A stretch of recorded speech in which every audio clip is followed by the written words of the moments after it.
What's going on, guys? It is your boy Adoptionism here, and thank you for clicking on the video. If you're subscribed, please drop a like, favorite, share, comment.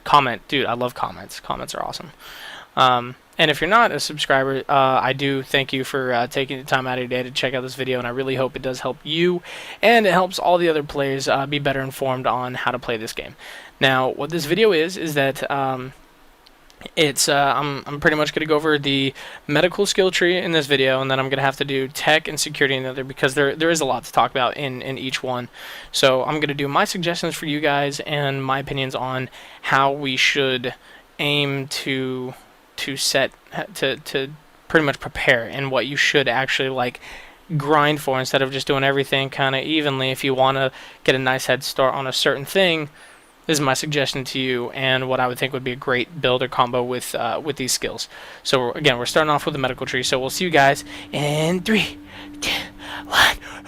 Okay, so if you guys are here, then you stayed, and I love you.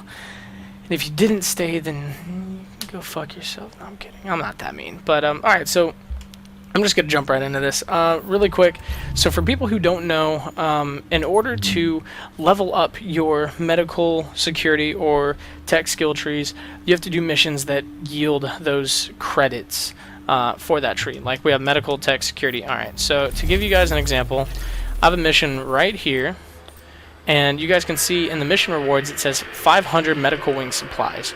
So I can use that 500 points to buy a medical wing, or to, like, you go into the medical wing of the base that you are in Manhattan, and each one costs, like, there's one that's like 700, there's one that's like 200, there's one that's like 500, so it's all over the place. So it depends on how you want to pick and choose and how to spend it. Now, how these modifications, or how these skills work is that over time, like this one, you have to get medical wing upgrade virus lab. This one has to be medical wing upgrade disaster aid. I can't remember what this one was. I think this one was like the first upgrade that you get, or that you have to do.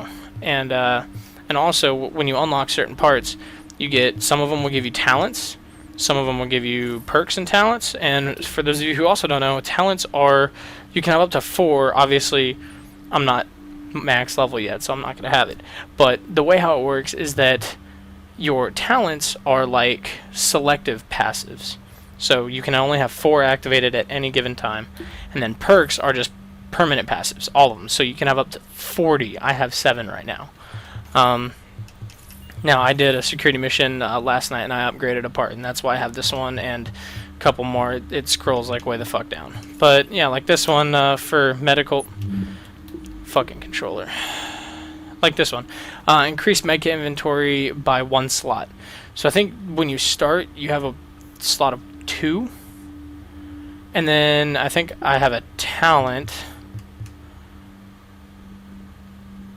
No, I don't know, I can't remember, but anyway, I can hold it to 4 now, so that's actually pretty fucking dope. And then obviously so on and so forth. Some of these other ones, like this one says to unlock this contamination intel, it says reveal all contaminated areas on the map.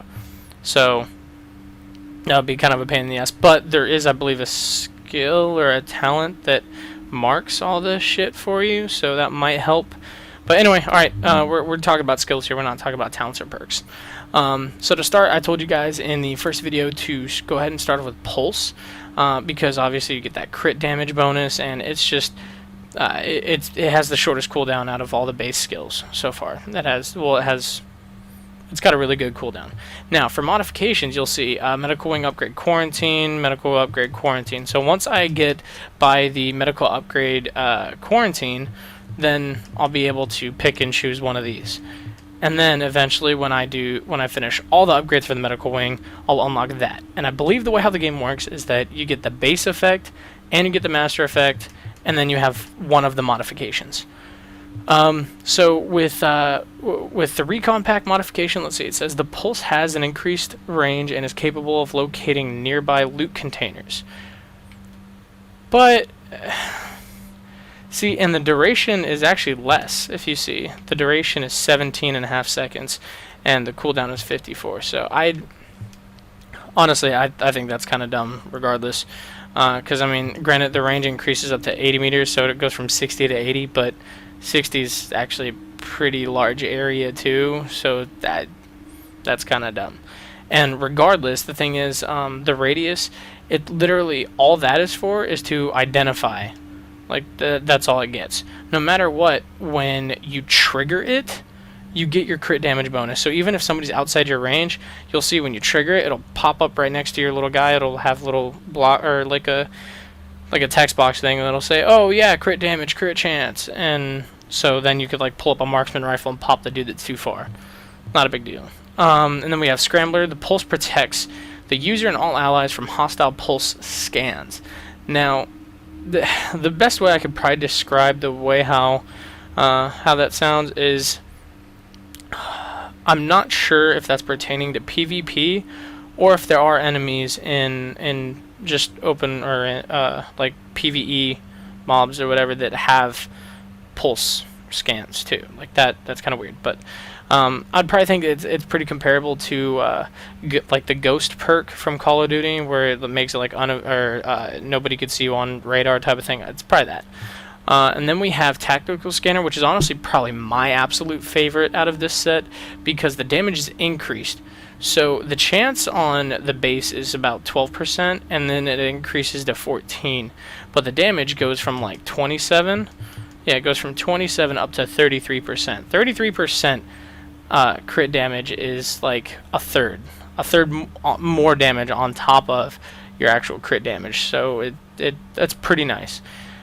And then Master, of course, the pulse gives an early warning of nearby hostiles and identifies if the user has been scanned by a hostile pulse. So that, I feel like, is pretty... I feel like it's pretty much like the Scrambler mod. Granted, the Scrambler mod like prevents it. This one just tells you. I honestly don't really care for it. I mean, if it's a fucking free skill and free perk onto it, I mean, I'm not gonna fucking complain really. But honestly, I would say Tactical Scanner is my favorite when it comes to the skill. All right, next set. Next set we have First Aid. First Aid is probably, like, I already tried doing this video before and I fucked up on recording the gameplay, but First Aid probably has like, if I had to choose between these three after I have them all unlocked, I mean, I'm going to pick this last one, and you guys will see why. But First Aid is definitely like one of the best ones for groups, especially since you can have two skills. So I'm probably going to run First Aid and Support Station. But I'll show you guys why. Alright, so First Aid lets you just throw it down or whatever within a smaller radius. The devices can be used, okay, on location or launched at a target. For those of you who don't know, you can actually hold the button for your skill, and it lets you aim it. Now, you can always hit B to cancel, or you can just click it. Now, if you guys saw all those green spores that came out, that's the radius. Like, that's the healing radius. If you have an ally that's within those spores, then good. Then you're fucking set. So with that, this one says, what is this mod? Defibrillator. The device can revive downed allies and grant them a portion of their normal health. So if you're pinned down and you got your homie down there getting just fucking gangbanged by like a bunch of guns, and he gets downed, you can just sit there and you can just pop up, boom, he's up and he can run. So that's good. But still not one of my ideals. Yeah, still not that big. Now Overdose. Overdose is probably dude, the mods that they have on these are actually really fucking good. Especially if you're in a group. Like a lot of these, if you're running groups and you guys can alternate, you are like gods. But so Overdose, the device heals targets more efficiently and may even extend the target's health beyond its normal rating.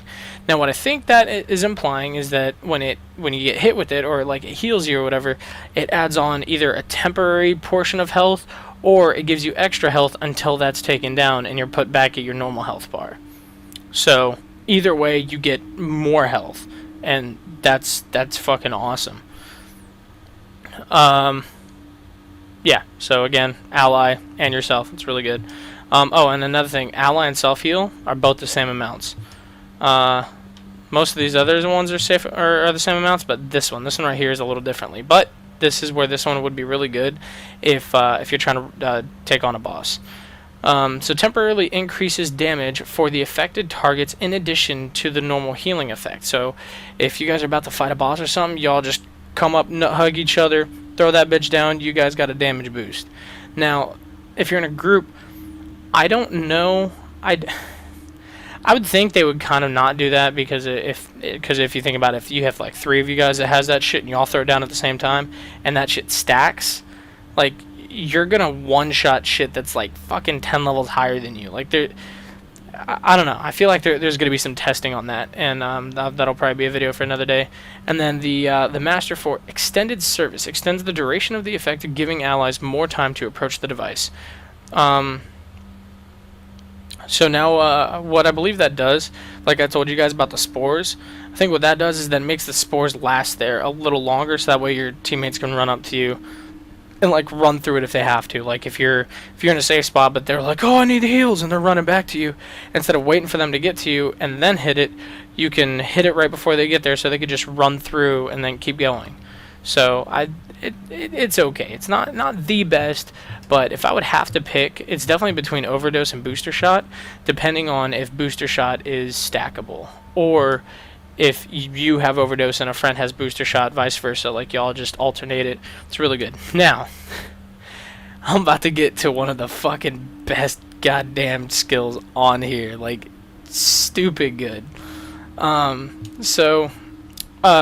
Support station. Drops the support station that heals allies and can be used to revive downed allies. So that's cool. Revive time is 5 seconds, so I mean you just run up to your homie, throw down next to him. 5 seconds later he'll be back up. So that's good. And of course, I mean it is heal over time. And I believe that is up to 424 HP. Oh wait, base. That's what base does. I think total after when you get to master, it goes up to 424. I think that's what that means. Yeah, well, whatever. Too late now. Alright, and then we have the life support mod, which, again, guys, to do this, you just have to do the missions. Like this one, I have to do Virus Lab to unlock it, and then I have to do the Hazmat unit, or upgrade, get the Hazmat unit to do this. But life support drops a revival station that automatically revives any allies who are downed within the affected area.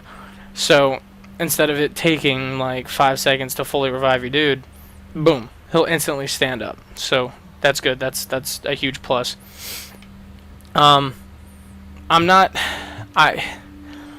It's okay, honestly. I mean, if you're in a group, like not too many of you guys should be dying like crazy, and I believe, no, you can't. Yeah, I think you could pick people up when you're in a group. I can't remember.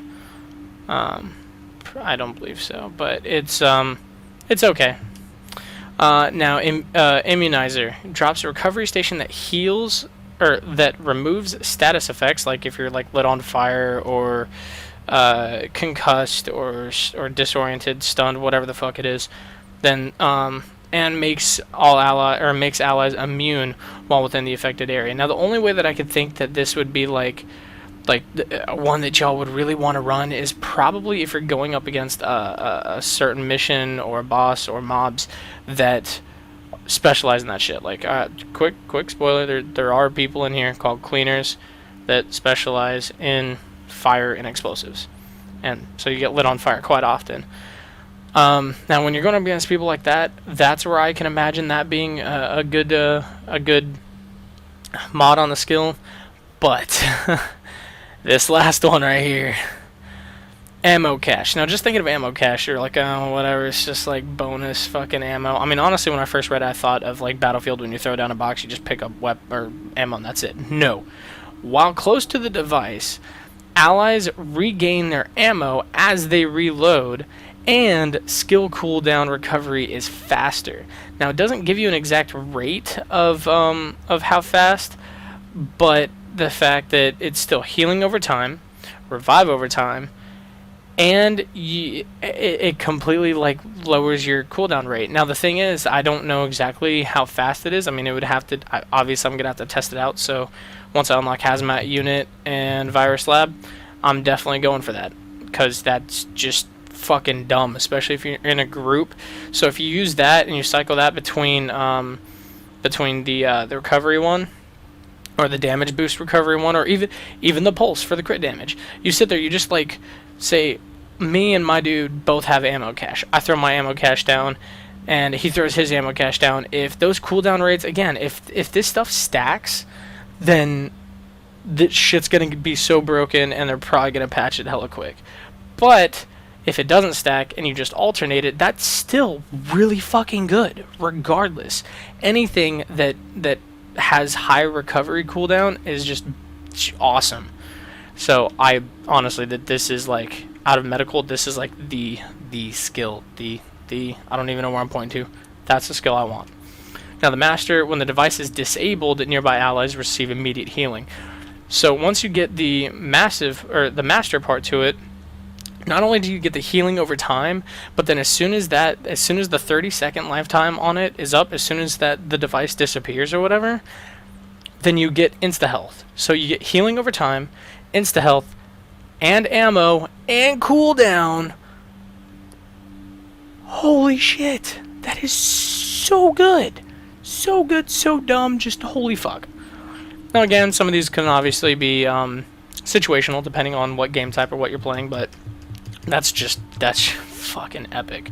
Alright, and then the last one. For those of you who don't realize this either, the last one is actually both your buttons. You have one for LB, one for RB, and then you have one for both. Destiny, cough, cough. And what this one does, this is a signature skill. Okay, base's recovery link heals and cures the user and nearby allies, revives downed allies within range, can overheal beyond maximum health. So it pretty much has the effects of the revival station and the overdose. So that's pretty fucking nice, honestly. It's a decent chunk of health. It's a lot of health per second for sure. The only thing I have a problem with it is that 841 for base, or 848 for base. That's easily like 13 and a half minutes.